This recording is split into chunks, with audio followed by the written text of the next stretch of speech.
Halo teman-teman, jadi di sini aku mau ngajarin kalian cara untuk manajemen keuangan. Jadi misalnya nih, kita tuh harus tahu berapa kebutuhan pokok kita, berapa kebutuhan untuk uang jajan kita.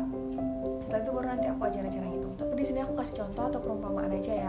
Misalnya kebutuhan pokok tuh kayak mencakup kebutuhan sehari-hari kalian ya, kayak makan, terus untuk uang bensin, uang jajan, uang sekolah itu termasuk dengan kebutuhan pokok kalian. Itu misalnya 3 juta rupiah dari per bulannya, berarti per harinya itu sekitar 100 ribu rupiah. Lalu kebutuhan untuk uang jajan kalian misalnya kayak nongkrong atau beliin kado untuk ponakan kalian itu sekitar 500 ribu rupiah. Jadi per harinya sekitar 17 ribu rupiah. Lalu misalnya kalian punya sebuah produk yang kalian jual itu dengan harga 30.000 per produknya, dan hitungan modal produk dari suatu produk tersebut itu harganya 15.000 untuk satu produk, dan profitnya itu sebesar 15.000. Jadi keuntungan itu 100% gitu ya.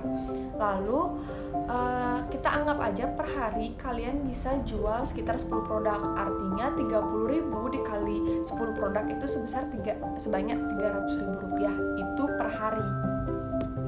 Lalu dari hasil penjualan produk kalian per hari tersebut kan seperti 300.000 tersebut kita bagi lagi ke 4 celengan. Yang pertama itu ada celengan modal, ada celengan profit, lalu ada celengan kebutuhan pokok dan kebutuhan uang jajan kalian. Nah, untuk di celengan modal tersebut kan tadi kita bilang modal utamanya itu 15.000 ya. Berarti 15.000 dikali 10 itu sebesar 150.000. Lalu profitnya 15.000 juga karena keuntungan 100%. 15.000 dikali 10 itu 150.000 juga. Itu dimasukkan ke celengan yang pertama kedua. Lalu celengan ketiga itu kita masukkan untuk kebutuhan sehari-hari seperti tadi kita hitung per harinya itu 100.000, dan untuk kebutuhan uang jajannya seharinya itu 17.000 rupiah.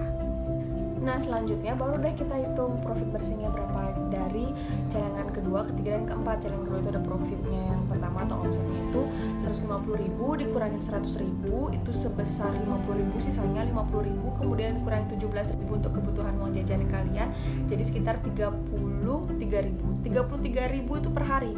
Sekarang kita tabung deh 33.000 itu kita kali untuk 1 bulan. 33.000 dikali 30 hari itu sebesar 990.000.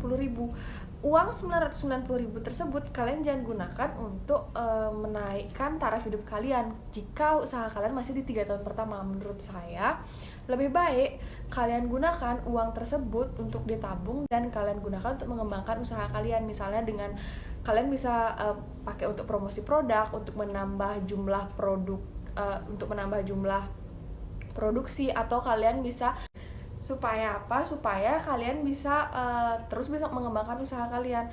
Karena 3 tahun pertama itu adalah 3 tahun anggap kita bangun rumah, jadi itu tuh pondasi utamanya. Kalau misalnya 3 tahun pertama kita nggak kuat, ya kedepannya kita bakal susah gitu.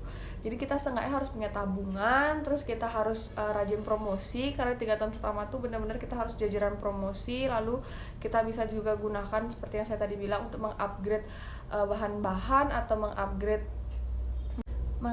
peralatan. Jadi kita juga bisa gunakan untuk mengupgrade peralatan, dan mungkin untuk menggaji karyawan kalian, bisa menambah karyawan gitu. Sekian video dari saya, semoga bermanfaat. Terima kasih dan mohon maaf jika ada salah kata.